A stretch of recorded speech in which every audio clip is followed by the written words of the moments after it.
2022 marked a turning point in historical epidemiology. For the first time, scientists successfully extracted and sequenced plague DNA from the exact moment the Black Death began, and the phylogenetic position of that ancient strain rewrote everything we thought we knew about where the pandemic originated. The Black Death wasn't just another disease. Between 1346 and 1353, it killed somewhere between 30 and 60% of Western Eurasia's population. Entire villages vanished. Feudal systems collapsed.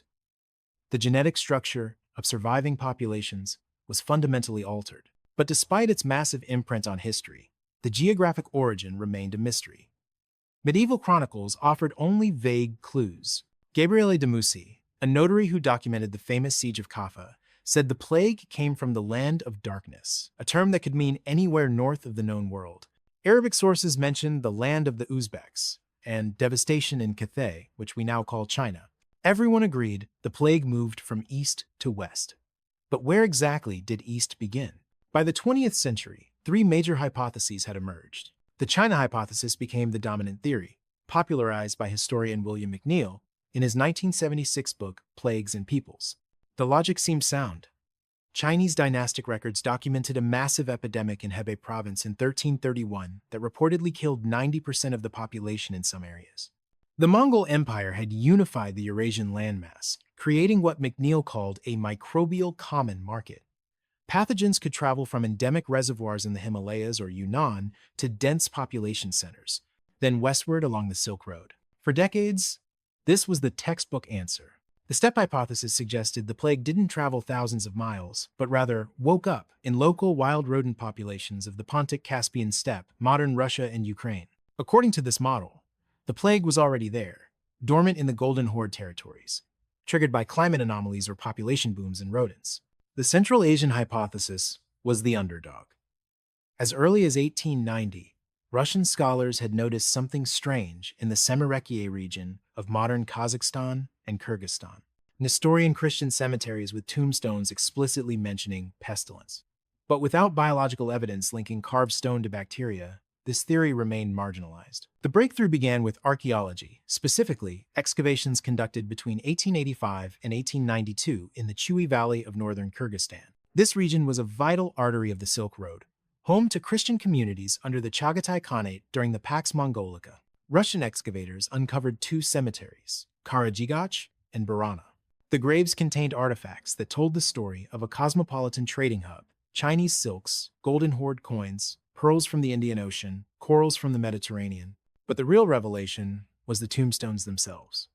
467 tombstones spanning nearly a century, from 1248 to 1345. But here's what made researchers stop. 118 of those tombstones were concentrated in just 2 years, 1338 and 1339. 10 of them explicitly stated the cause of death in Syriac script, the liturgical language of the Nestorian Church. The word was matana, pestilence. One inscription provided chilling specificity. In the year 1649, and it was the year of the tiger in Turkic bars. This is the tomb of the believer Sanmak. He died of pestilence. This was 7 to 8 years before the plague reached the Crimean port of Kaffa, a catastrophic mortality spike in a remote Central Asian trading town documented in stone. But here's the problem. Pestilence in the 14th century could mean anything: typhus, smallpox, dysentery, cholera. Without specific descriptions of buboes or the characteristic blackening of extremities, it was just a generic term for mass death. The inscriptions were compelling, but they weren't proof. For over a century, this remained a tantalizing clue without biological confirmation. The skeletons excavated in the 1880s had been transferred to the Peter the Great Museum of Anthropology and Ethnography in St. Petersburg, the Kunstkamera. They sat in storage, cataloged but unexamined. Then, in the mid-2010s, historian Philip Slavin conducted a comprehensive reanalysis of the original inscriptions. His demographic reconstruction confirmed what the numbers suggested. This wasn't normal mortality. This was a community in crisis. But to prove it was the plague, the one that changed the world, they needed DNA. Extracting genetic material from 700-year-old bones is nearly impossible. DNA degrades over time into short, damaged fragments. Soil bacteria and environmental contamination overwhelm everything. Even if you find pathogen DNA, you have to prove it's authentic and not modern contamination. The research team, led by Maria Spyrou and geneticist Johannes Kraus, used a technique called capture enrichment.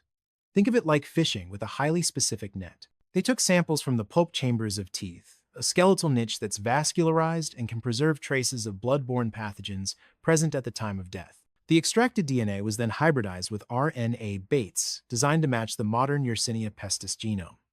These baits effectively fished out the rare ancient plague DNA from the soup of contaminants. 7 individuals from the 1338 to 1339 graves were screened. 3 tested positive for Yersinia pestis. 2 yielded high-quality genomes, designated BSK001 and BSK003. It was plague. The tombstones had been telling the truth, but testing positive for plague only confirmed what the inscriptions already said. The real question remained, was this the plague, the one that seeded the entire pandemic, or just one local outbreak among many? To understand what the researchers found next, you need to understand something called the Big Bang of plague evolution. Previous genomic studies of Yersinia pestis had identified a massive diversification event, a moment when a single ancestral strain suddenly split into 4 major branches. It's called a polytomy, and it looks like a star-shaped radiation on the evolutionary tree. Branch 1 became the lineage responsible for the Black Death in Europe and subsequent outbreaks in Africa and the Americas. Branch 2 spread across medieval Eurasia. Branches 3 and 4 are currently circulating in rodent reservoirs in China and Mongolia. Scientists knew this Big Bang happened. They could see it in the genetic data, but they couldn't locate the ancestral node, the original strain that gave birth to all 4 branches in time or space. It floated theoretically somewhere between the 10th and 14th centuries. The question was, where and when exactly did this diversification happen? When the team analyzed the phylogenetic position of the Chui Valley strains, they found something that ended the debate permanently. BSK001 and BSK003 were identical to each other, and they sat at the exact node of the Big Bang. They weren't descendants of the mother strain. They were the mother strain. The implications are absolute. The strain found in the 1338 graves is the direct ancestor of the Black Death strain that ravaged Europe 8 years later. It's the mother from which the European, African, and East Asian branches diverged. The specific dating of the tombstones allows the Big Bang to be dated with unprecedented precision, the first half of the 14th century, centered around 1338. And here's the detail that demolishes the China hypothesis. Branches 3 and 4, the modern strains found in China, are genetically downstream from the Chui Valley node. They're descendants, not ancestors. The plague didn't move from China to Central Asia. It moved from Central Asia into China. To determine whether the 1338 strain evolved locally or was imported, the researchers compared the ancient genomes to modern Yersinia pestis strains circulating in wild rodent populations today. The match was precise. Modern strains found in gray marmots in the Tian Shan Mountains, the range surrounding the Chui Valley, are the closest living relatives to the ancient BSK strain. The ancestors of the Black Death didn't travel thousands of miles to reach Kyrgyzstan. It evolved in the neighboring mountains, spilled over into the human population, and then radiated outward. Gray marmots, Marmota bibecina, are large, social rodents that live in high-altitude meadows. For millennia, Central Asian populations hunted them for food, fur, and leather. The flea vector, Oropsilla silentiwi, can survive in marmot burrows even through harsh winters. In a stable ecosystem, the plague cycle remains sylvatic, confined to animals. But spillover occurs when ecological barriers are breached. The emergence of the plague in 1338 correlates with significant climatic fluctuations. Paleoenvironmental data suggests the region experienced a wet period in the years before the outbreak, followed by instability. Increased precipitation boosts vegetation. More vegetation supports a population explosion among marmots. When the climate shifts back to drought or normal conditions, the inflated rodent population crashes. The fleas, deprived of their primary hosts, seek alternative blood sources: humans, camels, livestock. Phylogenetically, LAI009 is a transitional form. It differs from the ancestral Chui Valley strain by only one mutation, a single nucleotide polymorphism, and it's ancestral to the Black Death strains found in Europe. This is a genetic breadcrumb trail that confirms a westward trajectory. Origin: Chui Valley, 1338. Transit: Golden Horde territories. Volga region intermediate strain. Destination: Black Sea, Crimea, 1346. This trajectory aligns perfectly with the movement of trade caravans and the military expansions of the Golden Horde. The fur trade likely played a critical role, Marmot pelts carrying infected fleas could transport viable bacteria over thousands of kilometers. The traditional narrative of the Black Death's entry into Europe centers on the siege of Kaffa in 1346, where the Mongol army of Jani Beg allegedly catapulted plague-infected corpses over the city walls. Whether biological warfare actually occurred remains debated. Infected rodents entering the city are a more epidemiologically plausible vector than catapulted cadavers. But the genetic evidence confirms the directionality. The plague did arrive from the east, specifically from the Golden Horde territories, where the virus had been percolating since its emergence in the Tian Shan. The Genoese merchants fleeing Kaffa in 1347 carried direct descendants of the Karadzic strain to Constantinople, Messina, and Marseille. The medieval sources weren't wrong. They just lacked the precision that only genetics could provide. So where does this leave the three competing hypotheses? The Central Asian origin is conclusively proven. Direct genomic evidence, dated archaeological context, and phylogenetic positioning all converge. This isn't circumstantial. It's molecular fact. The China hypothesis is genetically disproven. The modern Chinese strains descend from the Central Asian node, not the reverse.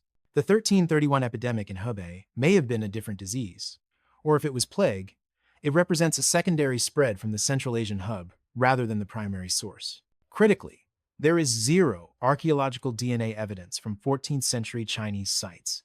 The steppe hypothesis is confirmed, but not as an origin. The Golden Horde territories acted as a transit zone, a bridge where the pathogen moved and evolved slightly during its journey from Central Asia to the Black Sea. The steppe was the highway, not the factory. Even with this breakthrough, mysteries linger. Why did the spillover happen in 1338 specifically, and not earlier? Marmots had been in those mountains for millennia. Humans had been hunting them for just as long. What made that year different? Was it purely the climate anomaly? Hunting pressure? A random mutation in the pathogen that increased transmissibility? Or a confluence of factors that created a perfect storm? Could there have been earlier, undetected spillovers that didn't spread beyond local populations? Future discoveries, more ancient samples from the transmission route, paleoclimate data with finer resolution, additional genomes from marmot populations could refine the picture further. But the core question has been answered. The resolution of this mystery required a convergence of disciplines that were, until recently, methodologically incompatible. Epigraphy and history provided the date scholars like Philip Slavin reading Syriac inscriptions and analyzing 19th century excavation diary. Archaeology provided the samples cross-referencing museum catalogs to locate specific skeleton. Genetics provided the proof, Maria Spyrou, Johannes Krauss, and their team reconstructing ancient genomes and mapping phylogenetic relationships. Ecology provided the mechanism understanding marmot reservoirs, flea vectors, and climate triggers. No single discipline could have solved the puzzle alone. The mystery required consilience, the unity of knowledge. For centuries, the story of the Black Death focused on the arrival of ships in Messina, treating the East as a vague, monolithic backdrop. The 2022 discovery shifts that perspective permanently. Central Asia wasn't a nameless source. It was the epicenter. The Chagatai Khanate, the Silk Road trading communities, the cosmopolitan mix of Nestorian Christians, Mongol rulers, and local populations. They were at the center of this story, not the periphery. It validates the accounts of non-European medieval sources and places Central Asia at the heart of global health history. The Big Bang of 1338 serves as a historical case study for pandemic emergence. It demonstrates that massive global health crises often begin with subtle, localized spillover events driven by environmental changes and human-animal interactions. The chatter in the Chui Valley, a localized outbreak in a trading town, was the precursor to a global catastrophe. Understanding these pre-pandemic signals in wildlife reservoirs remains as critical today for emerging zoonoses as it was in the 14th century. The mystery that haunted historians for 7 centuries has been solved not by ancient texts or educated guesses, but by the molecular record locked inside teeth buried beneath a cemetery in the mountains. The Black Death didn't emerge from a vague, mythical East. It came from a specific place, at a specific time, for specific ecological reasons. 1338. The Chui Valley, Kyrgyzstan. The Tian Shan Mountains. A zoonotic spillover from gray marmots, triggered by climate, amplified by trade, and carried across continents by the very networks that connected the medieval world. The land of darkness has been illuminated. And the answer was hiding in plain sight, carved into tombstones, waiting for science to catch up to history.